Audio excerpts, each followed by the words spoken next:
আসসালামু আলাইকুম। তো আমরা মতিঝিল পার্ক থেকে বেরিয়ে আমাদের নেক্সট ডেস্টিনেশন ছিল হাজারদুয়ারির উদ্দেশ্যে রওনা করেছিলাম।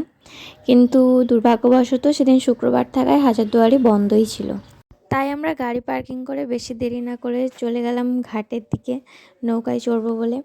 দরকার ছাড়া মানে এরকম যদি ঘুরতে যাই তো নৌকাতে উঠতেই হবে। আর এবার আমি আবার 3 বছর পর নৌকায় উঠলাম। আমার তো খুব ইচ্ছে ছিল ওঠার, মানে আমি ভেবেছিলাম যে আমরা ঘুরবো ফিরবো, কিন্তু নৌকার এটা প্ল্যান ছিল না।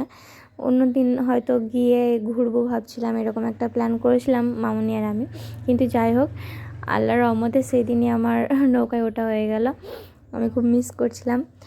তো 3 বছর পর আবার উঠলাম, আর একটা আলাদা রকমই শান্তি থাকে।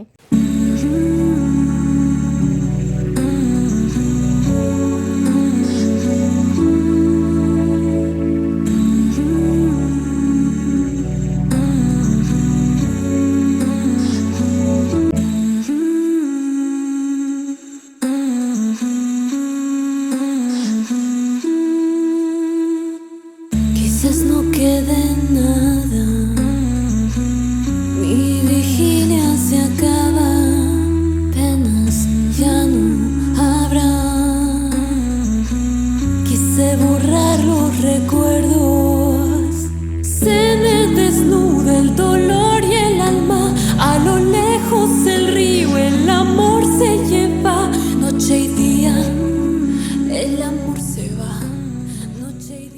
আমাদের আপা আমাদের সঙ্গে যায়নি, বাইরে ঘাটেই ছিল, আমাদের জন্য অপেক্ষা করছিল। আর আমরা মানে খুব মজা করেছিলাম, মানে উপভোগ করেছিলাম আর কি। 16 কিলোমিটার, মানে 8 কিলোমিটার গিয়ে আবার 8 কিলোমিটার ফিরে এসেছিলাম। 16 কিলোমিটার আমরা নৌকায় যাত্রা করেছিলাম। অনেক রকম ছবি ভিডিও সবই হয়েছিল। আর যে একটা মনোরম একটা শান্তির পরিবেশ, সেটাও সবাই মিলে খুব উপভোগ করেছিলাম। তারপরেই এখানে আমার দ্য পাস।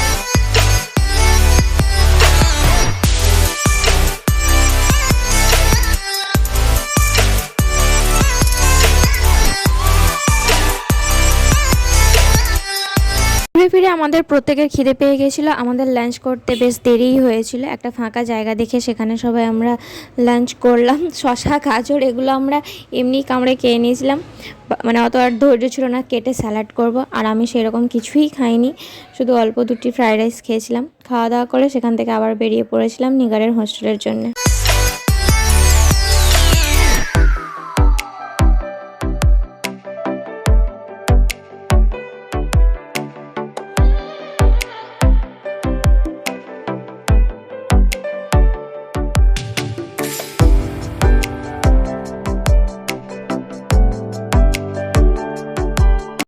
তারপর এখানে আমার একটুখানি মনটা খারাপ হয়ে গেছিলো, কারণ আমি যে কেকটা মানে পছন্দ করে নিয়ে গেছিলাম, সেই কেকটা যাই হোক কিছু কারণে এখন চাপাচাপিতে কি এখন সারাটা দিন থাকার কারণে পুরোটাই নষ্ট হয়ে গেছিলো। পুরো কেকটাই ভেঙে গেছিলো, কোনো অস্তিত্বই ছিল না কোনো কিছুর। তো আমরা নিগারের হোস্টেলে অপেক্ষা করছিলাম, আর নিগার আমার জন্য আর একটা কেক নিয়ে এসেছিলো। কেকটা ছোট হলেও তার মধ্যে অনেকটা ভালোবাসা ছিল, কেকটা অনেকটা টেস্টি ছিল। আর সবাই মিলে, নিগার ফ্রেন্ড, আমরা মানে আমার পরিবার, নিগারের বন্ধু সবাই মিলে খুব আনন্দ মজা করে খুব ভালোভাবে আলহামদুলিল্লাহ আমার বার্থডেটা সেলিব্রেট করলাম। তবে প্রত্যেকবারই আমার বার্থডে বাড়িতেই সেলিব্রেট করা হয়, তবে এবারটা একটু অন্যরকম ছিল, অন্য জায়গায় অন্য মানুষদের সঙ্গে। তো বেশ ভালোই লাগছিল আলহামদুলিল্লাহ। সব সময় একই রকম সব কিছু ঠিক নয়, মাঝে মাঝে একটু অন্যরকম চেঞ্জও দরকার হয়। নিগারের ফ্রেন্ডরা আমার সঙ্গে বার্থডে সেলিব্রেট করার পর ওরা আবার ওদের রুমে চলে গেছিলো। আর এখন ছিল বিদায়বেলা, মানে নিগারকে এবার ছেড়ে সবাই আবার বাড়ি ফিরবে, তো সবার মন খারাপ ছিল। মামনি ওকে একটুখানি আদর করছিল। তো নিগারকে ছেড়ে যাওয়ার টাইমে সবারই মনটা খারাপ ছিল। আমরা নিগারকে ফোনও করেছিলাম গাড়িতে, ওরও মনটা খারাপ ছিল, কান্না করছিল একটুখানি। তা আসলে অনেক একা একা আছে সেটা আলাদা, কিন্তু সবাইকে একসঙ্গে পেয়ে সবার সঙ্গে সারাটা দিন কাটিয়ে আবার একা হয়ে থাকা একটু খারাপই লাগবে। আর আমরাও মানে আমিও জানি যখন মানে কেউ ছেড়ে যাবে তখন মানে কতটা কষ্টকর হতে পারে সে বিষয়টা। তারপর নিগারকে রেখে আসার পর আমরা আবার বাড়ির জন্য রওনা দিলাম।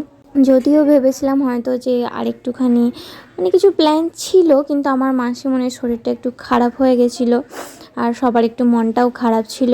কোথাও আর না দাঁড়িয়ে বাড়ির জন্য বেরিয়ে পড়েছিলাম। এটা তো গেল আমার বার্থডের দিনের। তো এবার এর এত আনন্দ খুশির পেছনের এর পরিশ্রমটা দেখাই। আমার মা আগের দিন মানে 18 তারিখ রাত 12টা পর্যন্ত জেগে সমস্ত কিছু আমাদের জন্য আয়োজন করেছিল। খাবারের ব্যবস্থা করা, সেগুলো গুছানো, সব কিছু রেডি করা। সারাটা রাতই প্রায় জায়গা 12টা পর্যন্ত জেগেছিল। তবে অসংখ্য ধন্যবাদ আমার জন্য সবসময় এত কিছু করার জন্য, সবসময় আমার পাশে থাকার জন্যে। তোমাকে অসংখ্য ধন্যবাদ।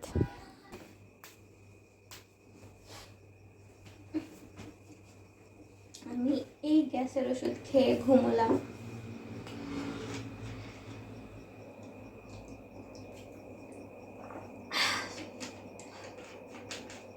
আল্লাহ করে কালকে পেটে ব্যথা, বমি এসব কিছু না হয়।